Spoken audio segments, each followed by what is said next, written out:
um canal no YouTube onde eu possa, pelo menos uma vez por semana, postar aqui um estudo bíblico. Esse estudo bíblico vem atender às necessidades, em primeiro plano, da igreja, né, que sempre pede alguma, além do nosso estudo de terça-feira, né, sempre pede algumas orientações sobre algumas passagens bíblicas, sobre algum assunto bíblico, e então eu me propus em fazer pelo menos um vídeo por semana, né, para colocar aqui no canal. Eu pediria a você que se inscreva no canal aí, eu estou começando agora, tenho pouquinhos inscritos aí, se inscreva no canal, dê o seu like, comente se for preciso, que isso aí ajuda a gente a ter essa ferramenta aí a mais para levar aí ao conhecimento dos irmãos a palavra de Deus. Amados, eu estou aqui no meu quarto mesmo, meio improvisado, eu não tenho assim, muito espaço para fazer o vídeo, mas eu vou estar aqui,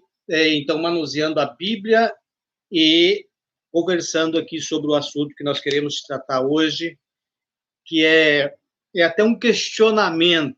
Eu faço esse tema em forma de uma pergunta. E a pergunta é: Abinadab ou Obed-edom? Quem é Abinadab? Quem é Obed-edom? Nós vamos ver aqui uma passagem bíblica do primeiro livro de Samuel.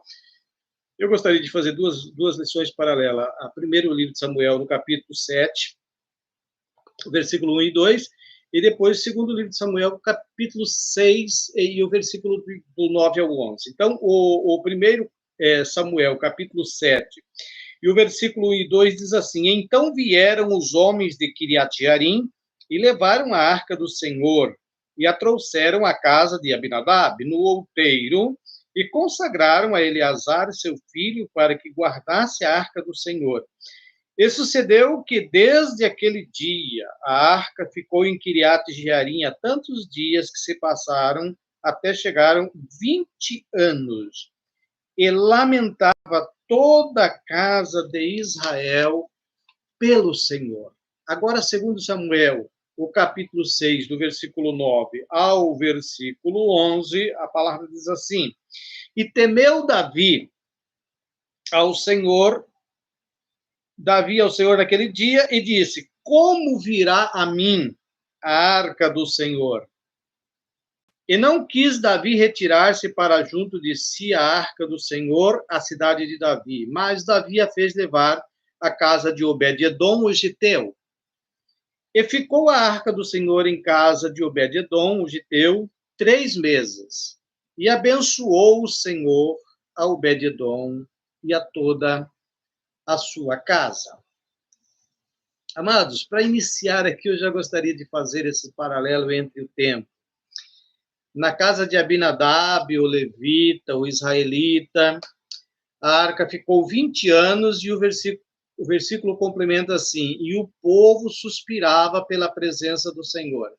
A arca simboliza a presença do Senhor. A arca é a presença do Senhor. Inclusive, quando Deus ele manda Moisés construir a arca, ele disse que a sua presença iria com o povo através da arca. E em Êxodo 33 e o versículo 15, inclusive Moisés, ele questionou ao Senhor, ele reivindicou a presença do Senhor, dizendo: se a tua presença não for conosco, não nos faça sair daqui.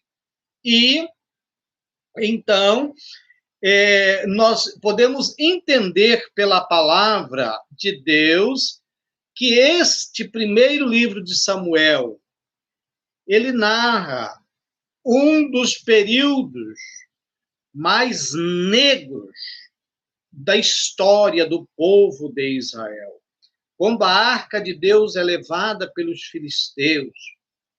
O livro de 2 Samuel, ele já conta a história do esforço feito por Davi para trazer novamente a arca para Jerusalém. Mas o primeiro livro de Samuel, ele abre-se lá no início ainda, por ocasião do nascimento de Samuel, por ocasião do propósito de sua mãe Ana em deixar Samuel para ser criado, crescer no templo. E nós encontramos, então, Deus falando com Samuel, ainda um menino, porque ali naquele trecho de primeiro livro de Samuel, no capítulo 2, capítulo 3, ali, a Bíblia fala que naquele tempo era escassa a voz de Deus entre o povo. Deus não se manifestava, Deus não falava, porque havia um declínio moral muito grande na casa do sacerdote Eli, entre os seus filhos. E nós, como eu disse, a história naquele período ali em que Deus fala com Samuel, e agora então ele disse, eu vou fazer uma coisa em Israel, que quem ouvir lhe tinirão ambos os ouvidos. Então Deus tinha em mente em fazer uma grande coisa, mas eles não esperavam que fosse o que aconteceu, a arca ser confiscada pelos filisteus, pelos inimigos de Israel, a arca ser levada para a Filístia, para ficar ali na Filístia. Era uma grande vitória para os filisteus em confiscar a arca, digamos assim, do Deus de Israel. Mas a palavra de Deus diz que Deus não se deixa escarnecer. Ainda que os homens se corrompam, o Senhor não se deixa corromper.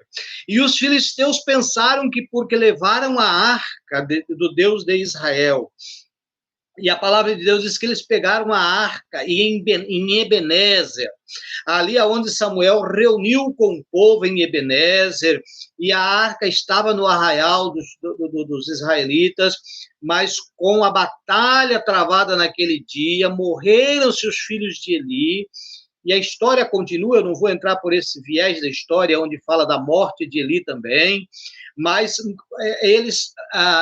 os filisteus fizeram uma batalha muito ferrenha contra os israelitas e confiscaram ou tomaram a arca da aliança, cuja arca representa a presença de Deus.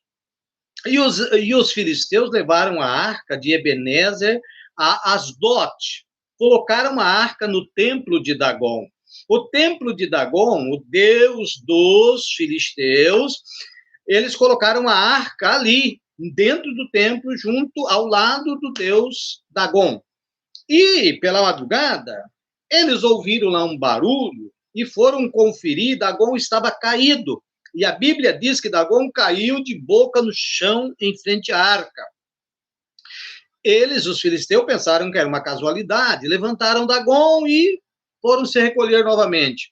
Só que pelo amanhecer do dia, e quando eles retornaram novamente ao templo de Dagon, agora o deus Dagon estava caído, pescoço cortado, braços cortados, e estava em frente à arca. E então eles entenderam que era uma ação poderosa do Deus de Israel. E agora então Deus começou a agir entre os de Asdod, entre os filisteus de Asdod, começou a feri-los. Eles então pegaram a arca e disseram, vamos levar a arca para Gat. Gat, a capital da Filístia. E agora então levaram a arca para a cidade de Gat, e a praga das hemorroidas continuou ainda, Deus assolando o povo de Gat. Eles também não aguentaram aquela pressão, digamos assim, da doença, da praga que Deus estava mandando sobre eles, e disseram, vamos enviar a arca para Ecrom, outra cidade. Olha aí a peregrinação da arca do Senhor. Levaram para Ecrom, pensando que talvez aplacaria a ira de Deus, mas continuou a ira de Deus sobre os da cidade de Ecrom também. E aí eles se reuniram, se conferenciaram entre os sacerdotes de Dagon, os líderes, os maiorais, e disseram, olha, não é bom nós deixar esta arca do Deus de Israel aqui conosco. Mas nós vamos fazer um teste. Vamos pegar um carro, vamos colocar a arca em cima deste carro, vamos pegar uma junta de vaca que tenha bezerro de cria, bezerro novo, recém-nascido. Vamos amarrar os bezerros num local e colocar as vacas no carro para levar a arca para Bet-Semes, nos termos de Israel com a Filístia. E eles pensaram assim, se for algo sobrenatural, essas vacas vão deixar os seus bezerros e vão caminhar em direção a Bet-Semes. Mas isso não é fácil porque uma vaca ela não abandona o seu bezerro. Só que aí a palavra de Deus ela fala que quando eles colocaram a arca em cima do carro, colocaram as vacas e tocaram as vacas, a palavra de Deus diz que as vacas iam andando e berrando. É assim que a palavra de Deus trata. Andando e berrando. Mas foram. Chegando aos termos da Filístia com Israel, em Bet-Semes, eles então pararam com o carro e estava ali já alguém dos betsemitas numa colheita de trigo no campo de Josué. E quando então os príncipes filisteus disseram, olha, estamos trazendo a arca de volta, não queremos mais a arca. Ela já tinha ficado por 7 meses na Filístia. Não queremos mais a arca. Eles saltaram de alegria, e os sacerdotes, os levitas, vieram e pegaram a arca, desceram a arca, colocaram a arca em um determinado local, mas cometeram uma infração que Deus não havia dito que não era para fazer, que era abrir a arca e olhar para dentro da arca. Quando os betsemitas fizeram isso, Deus os feriu também. E aí a Bíblia diz que Deus os feriu de morte. Muitos morreram, e aí eles imediatamente enviaram alguém para ir a Kiriat Jearim, avisar que então eles viessem buscar a arca, que era para levar lá já mesmo nos termos de Judá, digamos assim, levar a arca para lá. E a arca foi levada então para Kiriat Jearim. Aí entra o estudo que eu fiz, que aí então, como eu disse lá no capítulo 7 de 1 Samuel, eles levaram a arca para a casa de Abinadab e consagraram o filho de Abinadab, Eleazar, para cuidar da arca. Olha só o objetivo, era para eles cuidar da arca. E a Bíblia, então, diz ali que o povo suspirava pela presença do Senhor. Imagine agora, amados, a arca que representa a presença de Deus, a presença do Santíssimo, estava dentro da casa de Abinadab. Estava ali e ficou ali por um período de 20 anos, diz a Bíblia. E o povo de Israel lamentava e chorava por causa da falta da presença de Deus. Meus queridos irmãos, a pior coisa, aqui entra uma grande lição que eu vou implantar agora, então, nessa palestra. A grande lição aqui é não acostume ir à igreja por ir, fazer as coisas por fazer, ser crente somente de nome. Isso é acostumar com a presença de Deus. Foi o que aconteceu na casa de Abinadab, foi o que aconteceu com Eleazar. Eles apenas guardavam a arca ali, como se fosse um objeto para ficar guardado ali. Quantas coisas que hoje, às vezes, amados, eu quero chamar a atenção para um ponto importante aqui. Às vezes a sua Bíblia, amado, fica guardada por semanas e semanas e você não pega ela. Amado, esta palavra de Deus, ela é a boca de Deus falando conosco, ela não pode ficar ausente Nós não podemos apenas acostumar em ter em ter a Bíblia, digamos assim, que passa a se tornar um objeto apenas. Não, ela tem que ser vivenciada, ela tem que ser influenciada na nossa vida. A arca ficou 20 anos na casa de Abinadab e o povo chorava pela presença de Deus. Preste atenção numa coisa agora. Quando Davi assumiu o reino em Israel, era uma promessa de Davi. A primeira coisa dele era trazer a arca novamente para Jerusalém. Quando Davi assumiu o trono, um dos seus primeiros atos foi, então, agora mobilizar o povo para buscar a arca. Eu vou trazer um outro estudo para falar do que aconteceu com esse propósito dele trazer a arca fora de uma maneira errada, podemos dizer assim. Ele procurou trazer a arca num carro de boi. E nós encontramos na palavra de Deus, quando o Senhor falou para Moisés como deveria ser carregada a arca. A arca deveria ser carregada por 4 sacerdotes. Era carregada no ombro.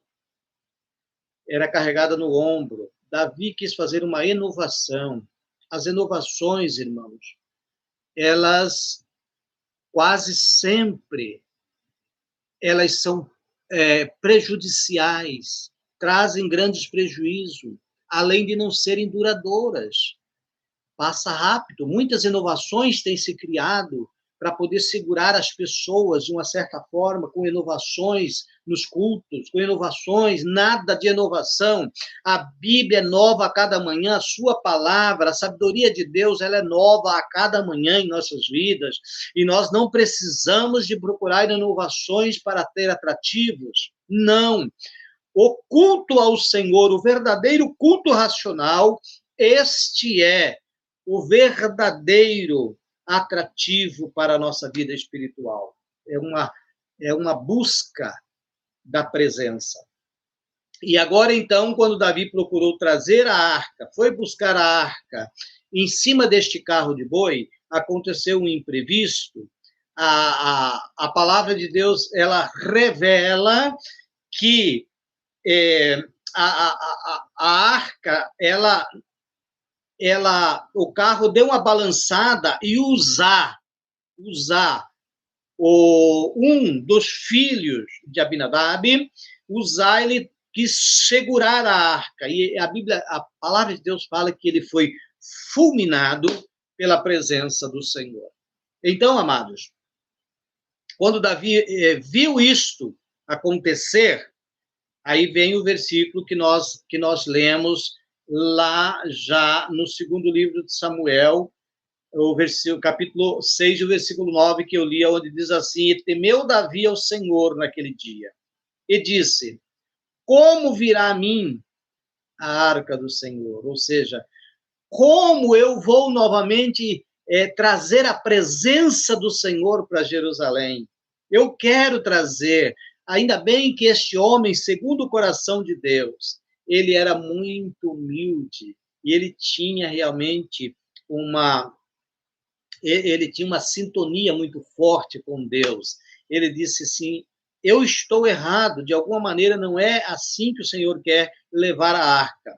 Então eu vou deixar a arca e vou voltar a Jerusalém e vou fazer tudo da maneira correta, tudo da maneira certa. Mas onde eu vou deixar a arca?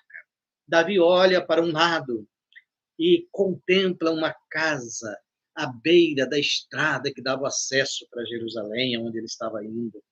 De quem era esta casa? Esta casa era de um estrangeiro. Esta casa era de um homem chamado Obed-Edom, o giteu. 3 coisas para analisar. Obed significa escravo. Edom, linhagem edomita, da linhagem de Esaú, aquela linhagem perdida de Esaú. O giteu de Gate, terra filístea, inimigos do povo de Israel. Então, esse Obed-Edom, ele tinha tudo para não fazer nada em prol da arca que ia ser guardada na sua casa. Ele poderia até obedecer, porque era o rei que estava pedindo para deixar a arca ali. Mas sabe o que Obed-Edom fez? Ele abriu as portas da sua casa para a arca. Ele colocou a arca em um ponto bem estratégico da sua casa. Ele disse: se esta arca é a representação da presença de Deus, eu quero a presença de Deus no meu lar. Eu vou reverenciar a presença de Deus todos os dias. Quando eu entrar na minha casa, eu quero dar de frente com a presença de Deus. Quando eu passar para ir para o meu quarto, eu quero passar pela presença de Deus. Quando eu sair do meu quarto para a cozinha, eu quero passar pela presença de Deus. Quando eu estiver dentro da minha casa, essa presença de Deus tem que estar no centro da minha casa. O que este homem, então, ele fez? Ele aceitou de todo o coração a presença de Deus, não somente aceitou, mas ele adorou, ele reverenciou, ele fez com que a presença de Deus ali na casa dele fizesse a grande diferença, e fez. Aí o versículo que nós lemos. Olha aqui, vou ler novamente para você, então, entender o que a palavra diz. E ficou a arca, versículo 11 do capítulo 6 de 2 Samuel, e ficou a arca do Senhor em casa de Obed-Edom, o giteu, 3 meses. E abençoou o Senhor a Obed-Edom e toda a sua casa. Bastou 3 meses para que a bênção de Deus entrasse na casa de Obed-Edom. Ele aceitou a presença de Deus com reverência e com santidade na presença de Deus. Ele não era levita, Abinadab era levita. Ele não era israelita, Abinadab era israelita. Ele não era merecedor das promessas de Deus. Abinadab, por ser israelita, estava inserido na promessa de Deus. Então, qual é a lição aqui, pastor? Agora vai a lição, então, para nós entender. Amados, o que importa para Deus, na sua essência, é um coração quebrantado e contrito, diz o salmista. O salmista diz: a um coração quebrantado e contrito não resistirá, ó Deus. Não importa a tua linhagem, não importa a tua posição social, não importa o teu encargo social, não importa a tua descendência, não importa a tua cor, não importa a tua etnia, nada disso soma para as bênçãos de Deus. O que é que soma para as bênçãos de Deus? A reverência, a santidade. Isso importa para as bênçãos de Deus. E agora, então, Obed-Edom foi tremendamente abençoado pelo Senhor. E eu quero te dar aqui uma notícia para encerrar.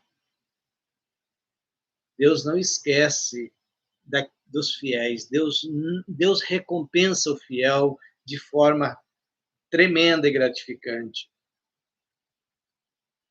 Aí nós encontramos, então, que Davi voltou para buscar a arca em casa de Obed-Edom, para levar para Jerusalém.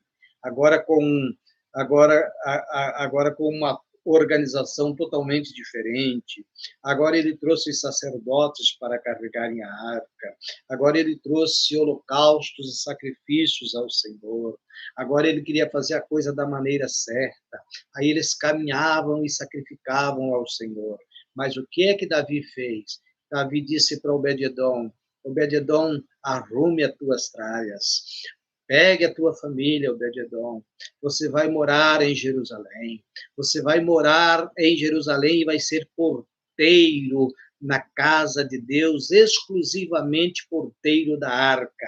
Pode conferir na sua Bíblia, em primeiro livro das Crônicas, no capítulo 15, está toda esta passagem sobre Obed-Edom, sobre o que Davi fez com a família de Obed-Edom. No capítulo 15, versículo 24, fala que Davi os consagrou os porteiros da arca, e entre eles estava Obed-edom. Deus recompensa o fiel. Vale a pena ser fiel, vale a pena velar pela presença de Deus, e não somente de nome. Abinadab e Eliezer, eles eram levitas, eles eram israelitas, mas achavam que só isso era o suficiente, não precisava mais de nada. Sim, precisa. O que eu quero dizer com você? Você é crente, você já aceitou Jesus, você já decidiu a sua vida para Jesus, mas Deus não está se agradando com o conformismo, não. Deus não está se agradando com este conformismo. Deus quer que você todos os dias passe pela sua presença. Deus quer que todos os dias você chegue na sua presença. E aí, então, as portas vão se escancarar. As portas da bênção de Deus, elas vão entrar na tua casa. Elas vão entrar na tua vida, na tua família e no teu lar. Obed-edom foi grandemente abençoado, porque ele não guardou a arca como fez Eleazar, filho de Abinadab. Ele não guardou a arca, ele colocou em lugar de destaque. Eu quero encerrar agora esse vídeo para não ficar tão longo, mas era necessário te dizer que para Deus o que importa verdadeiramente é um coração quebrantado e contrito, é uma alma ansiosa. A palavra de Deus, Provérbios, ele fala daqueles que já estão acostumados com o nome de crente, com ser membro de uma igreja apenas. E a palavra de Deus diz em Provérbios que a alma farta pisa em favos de mel, mas a alma faminta até o amargo é doce. Provérbios, ele dá essa lição para nós, dizendo: a alma farta pisa em favos de mel. O que quer dizer essa palavra? Eu já sou crente, eu já tenho cartão de membro, eu já sou membro da igreja, eu não preciso ficar aí com essas buscas tanto, não. Pisa favos de mel, mas para uma alma faminta, era o caso de Obed-edom, para uma alma faminta, até o amargo é doce. Que maravilha! Aceite a presença de Deus na tua vida, reverencie a presença de Deus na sua vida, busque a consagrar-se na presença de Deus, para que verdadeiramente a presença de Deus, ela possa, então, você possa valorizar a presença de Deus em sua vida. Que Deus em Cristo nos abençoe sempre. Em nome do Senhor Jesus. Se inscreva no canal, dê o seu like, compartilhe com seus amigos e familiares nas redes sociais. Nós queremos estar colocando aqui todas as semanas um vídeo com uma meditação bíblica. E assim como o Espírito Santo vai nos orientando e as necessidades, alguém sempre está falando, pastor, o que é isso, como não é? Hoje mesmo eu tive já várias perguntas e várias respostas sobre a palavra de Deus. Então eu vou colocando aqui no vídeo, que pelo menos fica para a meditação e para o elevo espiritual do povo de Deus. Deus abençoe a todos.